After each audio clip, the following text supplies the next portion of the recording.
tahimik yata. Wala maingay. Bukas yung pinto. Justin? Justin? Oh my gosh, Justin! Anong nangyari dito? Ba't wala yung mga gamit? Yes, Miss Unisa. Pasensya na po. Hindi po namin na-verify yung false information. Sisiguraduhin po namin na hindi na ito mauli.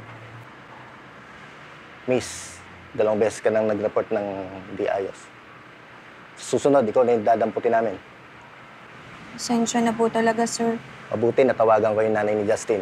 At siya mismo nag-confirm na nag-away daw silang mag-ina kagabi. Yun, naglayas na naman yung Justin. Eh, palagi pa lang naglalayas yun. Huwag kayo mag-alala.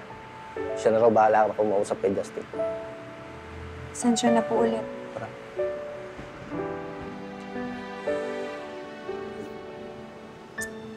Kaya.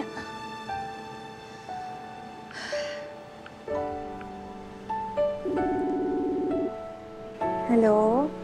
Oh, bakit? Gusto ko lang sana mag-sorry. Okay. Hindi ka ba galit?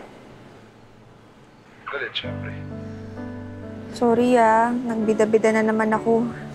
Hindi ko naman kasi talaga alam na ano eh. Tsaka tayo mag-usap. Babalik ka dito? Hindi ko sure. Maraming sumbongera dyan eh. Sorry.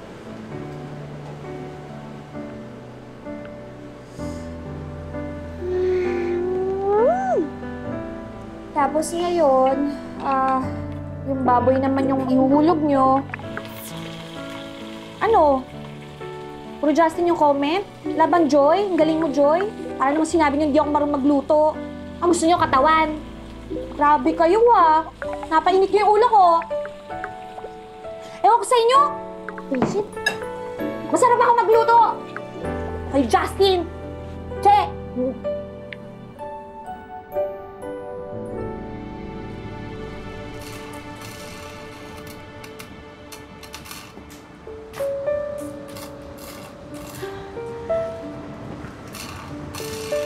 Justin? Justin!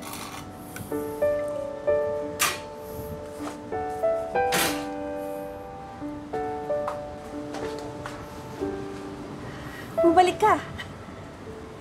Bakit? Magsusumbong ka ulit? Sorry. Pero, buti bumalik ka. Hindi natapos lang ako ng commission at work tapos lilipat na ulit ng bahay.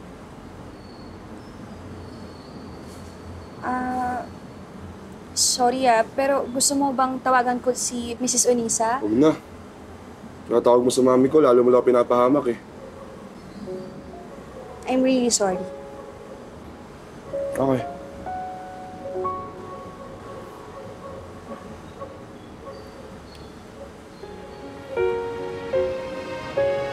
Pasalamat ka. Finally, na-realize na ni mami na ito talaga yung gusto kong gawin. Kaya, ayun, hayaan na daw niya ako. Talaga? Napanatag na siya.